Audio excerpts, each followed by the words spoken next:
A couple of people messaged me this morning and said, hey, you need to watch this video. And I'm a little reluctant to show it. I'm a little reluctant to show this video, but it ties into our conversation. This is about Star Wars.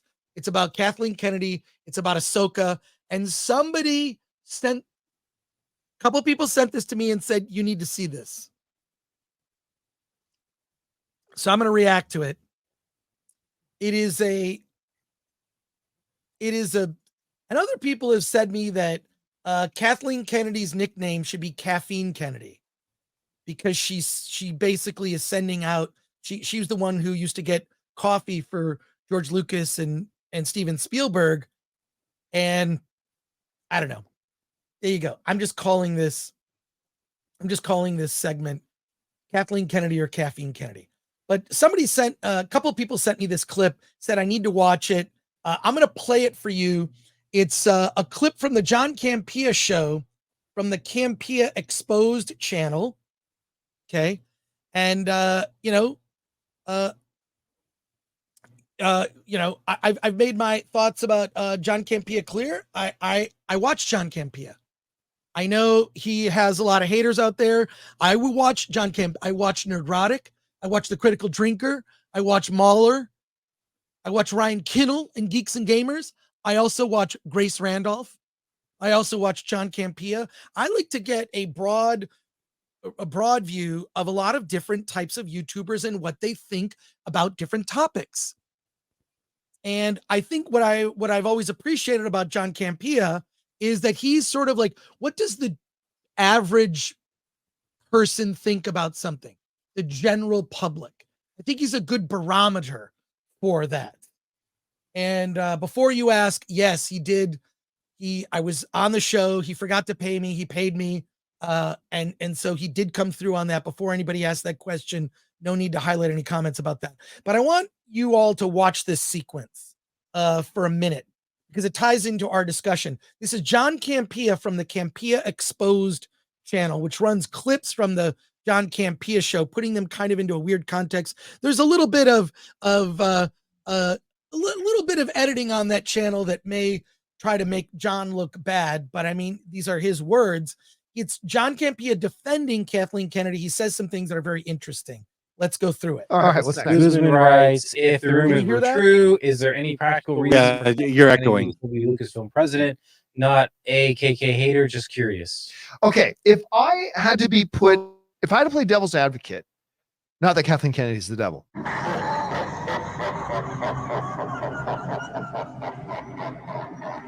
But if I had to play devil's advocate, and it was my job to make the case for why Kathleen Kennedy should stay on as president of Lucasfilm. And for the record, you guys know, I believe it is time for her to move on. But if I had to make the case for her to stay on, I would really just go to the numbers. The numbers are, she put out and produced 4 billion-dollar films.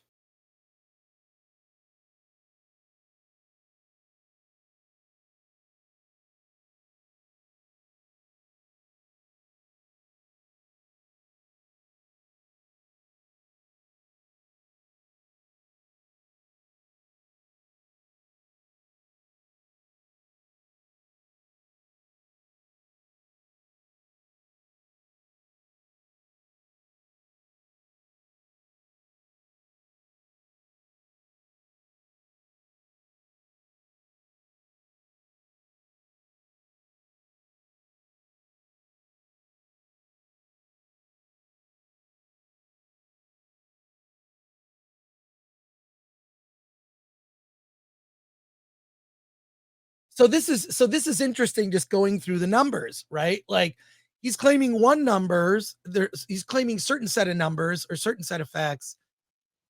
Other facts were presented. You'd have to do I really think that it shows actually that these films did not perform as well as they thought. And when you see a 50% drop from The Force Awakens, which I think initially when people saw The Force Awakens, they thought, well, I remember sitting here going like, I'm not even sure if I like this. Like, I didn't like it. The main thing Well, that bothered me was one, they didn't reunite Han, Luke, and Leia, and two, they killed Han Solo in the worst possible way. And I felt there was no. How do you come back from that? You don't introduce a character like Kylo Ren, someone we didn't know before he turned to the dark side, have him murder his own father. I don't know that there's much redemption from that. I didn't see how they were going to resolve it. But let's also be real. Force Awakens was going to make $1 billion no matter what movie they put out. There was such fan excitement and enthusiasm going in that it was a surefire hit from the very beginning. And the fact that she couldn't sustain it, that was the problem. Yeah. So anyways, all right. Well, we're going to go to your comments after this. I have to show you the second half of this. This is the thing that I'm not going to say that John Campea is referencing Film Threat or the Critics Court show, but you decide when you watch this next part. Okay, I'm going to play the video. I'm going to mute myself.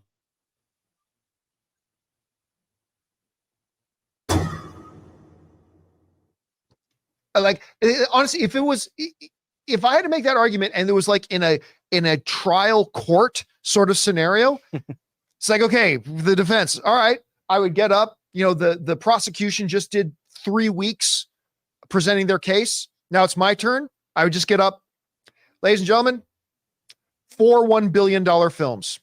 I rest my case. Honestly, that's what I would do, because a lot of times that's all the shareholders are really looking at. I mean, yeah, Solo was a dud. Indiana Jones and the Dial of Destiny, not a bad little movie, actually pretty good movie. Not as good as the original three, much better than Kingdom of the Crystal Skull. Not a bad little. Hey, Alan, do you think he's talking about us? Is he talking about Critics Court? If I was in a courtroom, I'd like to believe he is, but I don't think he is. Are you sure about that? He didn't see clips I don't know, when that were did this, online, or this isn't. Yeah.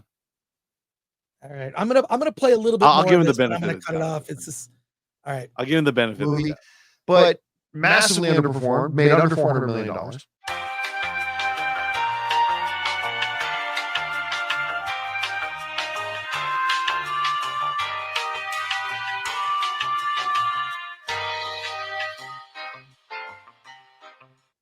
So yeah, there's that. But out of the 4, 5, 6 full feature motion pictures Lucasfilm put out, about right. that Kathleen Kennedy put out, 1, 2, 3, 4, 5. Yeah, I think so. Yeah, 6. So out of the 6 major motion pictures that Kathleen Kennedy put out as the head of Lucasfilm, 4 of them joined the $1 billion club. Guess what? That is a higher winning percentage than Kevin Feige has as the head of Marvel. Sorry. More than 20. Sorry, I had to mute you because you were echoing from the Oh, YouTube. sorry. Okay. I'll yeah, just Yes, start yeah. over. Yeah, I'll just say this. So Kevin Feige made a lot more movies and had a lot more $1 billion hits. And when you look at the diminishing returns, what's interesting about this Campea Exposed channel is he fact checks John Campea. So, look, I actually appreciate when the chat fact checks us, Alan, so we can make sure we get things right. But if you could mute me, I'll play a little bit more of the rest of this, and then we'll discuss, and we'll go to your chat comments and questions. Here we go. Ready? Here we go. Just saying. I'm just saying. 2/3 of the movies she produced joined the $1 billion club. That's a higher percentage than Kevin Feige's at the MCU. Again, I'm just saying, if I had to play devil's advocate, that's where I'm going into the courtroom and that I'm presenting. Now, taking off my devil's advocate hat, I think she's got to go. She's an all-time great producer. She's good. She's a first ballot Hall of Famer. Steven Spielberg calls her the greatest producer in the history of Hollywood. Steven Spielberg, the greatest filmmaker of all time, says she's the greatest producer of all time. Steven Spielberg calls her the greatest producer in the history of Hollywood. One of the greatest of all time as a producer in Hollywood. Absolutely. Steven Spielberg says so. Steven Spielberg, the greatest filmmaker of all time, referred to her as the greatest producer in the history of Hollywood. And I think Steven Spielberg knows better than you do. And he says she's the greatest producer in the history of Hollywood. Great. But being a producer and being the head of a studio are two different things. And I've gone on ad nauseum many times about why, as a big admirer of Kathleen Kennedy, a first ballot Hall of Famer, Hollywood filmmaker, absolutely, she's great. As a producer, she has not fit the bill as a studio head. And I've gone over the reasons why. But yeah, if I had to make the argument why she should keep it, dollars, dollar bills is why. All right, what's next? Okay, so Oops, sorry. Okay, go ahead. okay, so I don't know what you thought about that.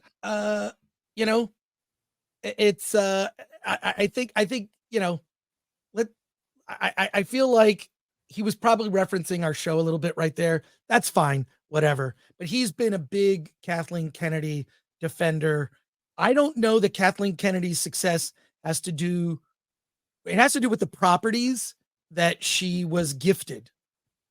I mean, anyone could have produced that first Star Wars movie with Han, Luke, and Leia in the movie, although Luke is barely in it, and it would have done really well. It did do very well. Right. Yeah. What are your thoughts? Oh man, it's like that's why I don't watch John Campea for the same reason people don't watch me. Bad takes. Well, no, look. This is the thing. Like, and I watch Grace Randolph. Right? It's like I just want to see how someone is seeing the industry Right. who isn't maybe as big a nerd as myself. I like different points of view. Right, So, but yeah, part of it is the money you bring in, but the other thing is the profitability of it, how much money you keep. And if you took her reign over Star Wars and did the P&L and got the final profit, I can't imagine it's profitable, especially with the hotel, with the last few movies, with and Marvel is going down the same road.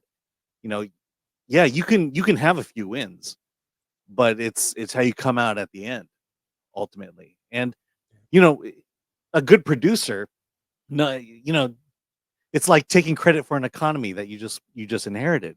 You want to say that was all me, but there's this whole lot of other working parts. well, It's no, the you know what it people you is? hire. It's It's the like people you hire. it's Yeah, go like ahead. Biden taking credit for when gas prices go down, but never being accountable for when gas prices go up. Hmm. The Absolutely. president has very little influence on that. So Yeah. Well, let's put it this way: they have more influence on it going bad than they do it going good. yeah. But the thing is, yeah, we just got political, folks. Um, No, I mean, look, whatever. no, but I'm just trying to but make the comparison. I'm just trying to yeah, make the comparison. but the thing is, I've because of the strike, I'm talking to a whole lot more a lot more producers than I normally do, and unequivocally, their job is to put the right team together, to put the right people together, to take their budgets and use it wisely, to get the greatest talent they can, to produce the best possible movie they can, and some fail and some succeed, and that's the game here. And she was inherited a great property that those first two movies were going to make a lot of money, and the question for a producer at that point is to show your worth is how are you going to take all that money you just made and sustain it over the life of its property. And we did a whole trial. She killed it. She absolutely killed it. How much of those billions of dollars that these films earned are left? Ultimately, that's the question. And I can't imagine there's a lot left. Yeah, I'll just say in terms of John Campea, we're all guilty of bad takes. I'd be hypocritical to say that Yeah, that's what I'm saying. I've never done it. Never done it myself. Yeah, no, any of us, we've all had bad takes on things. So Alan and I have disagreed on things, but I respect Mhm. Alan's opinion. Yeah. So there you go. I certainly respect yours. Yeah. So, but I actually